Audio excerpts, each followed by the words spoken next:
The multiple mechanisms of type 2 diabetes. Ongoing research suggests that careful attention to all of the mechanisms involved in glucose homeostasis may lead to new insights and novel interventions in the treatment of type 2 diabetes. Blood glucose levels are affected by a number of key organs that regulate the entry and removal of glucose from the blood: the intestine, liver, pancreas, skeletal muscle, brain, adipose tissue, and the kidneys. After a meal, the intestine absorbs glucose via the sodium glucose transporter 1, known as SGLT1, and delivers it to the blood.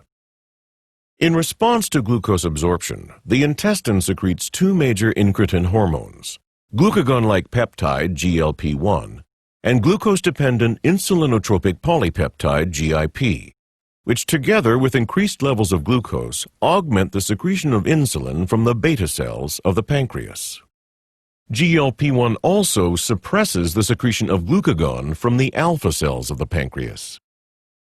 The glucoregulatory effects of incretins are limited by the activity of the dipeptidyl peptidase 4 DPP4 enzyme, which rapidly degrades the GIP and GLP-1 incretin hormones. In skeletal muscle and adipose tissue, insulin stimulates glucose uptake into the cells. In the fasting state, the liver helps maintain normal blood glucose levels by hepatic gluconeogenesis and glycogenolysis, which result in the release of glucose into the blood. Insulin also suppresses hepatic gluconeogenesis while increasing peripheral glucose uptake, which prevents an abnormal rise in postprandial blood glucose levels. Renal glucose reabsorption, mediated by the sodium glucose transporter 2, or SGLT2, is the primary mechanism by which filtered glucose is actively returned to the blood and retained in the body. SGLT2 actively reabsorbs about 90% of all filtered glucose in the S1 segment of the proximal tubule. SGLT2 is believed to be expressed almost exclusively in the kidneys. SGLT1 reabsorbs the remaining filtered glucose. Dysregulation of glucose balance resulting in hyperglycemia is a hallmark of diabetes. Increased visceral adiposity in particular has been shown to contribute to the development of insulin resistance in the liver, skeletal muscle, and adipose tissue. Insulin resistance in these tissues results in a compensatory increase in the amount of insulin secreted by the beta cells of the pancreas.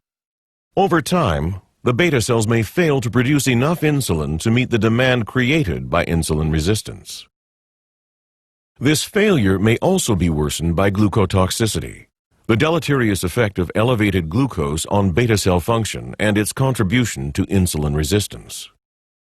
Inability of the pancreas to secrete adequate amounts of insulin results in hyperglycemia, which contributes to the impairment and eventual failure of the endocrine system's ability to lower blood glucose. In type 2 diabetes, the normal incretin response is lost or substantially impaired. However, the DPP4 enzyme performs its usual function despite fewer incretins to degrade. All of these hormonal effects lead to reduced insulin secretion, reduced glucose uptake, increased glucagon secretion, and excessive hepatic glucose production. In the diabetic state, the kidneys continue to reabsorb virtually all filtered glucose, despite the presence of hyperglycemia.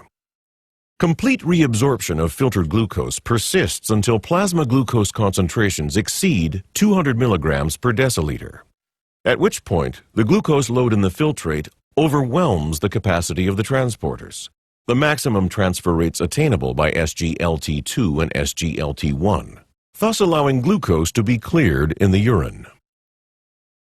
In type 2 diabetes, hyperglycemia is the net result of pancreatic hormone imbalance, absorption of dietary glucose from the intestine, overproduction of glucose by the liver, diminished incretin effects, reduced uptake of glucose by peripheral tissues, and reabsorption of glucose by the kidney.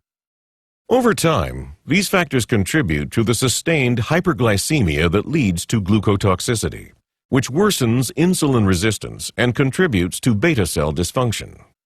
In this way, hyperglycemia appears to perpetuate a vicious cycle of deleterious effects that exacerbate type 2 diabetes.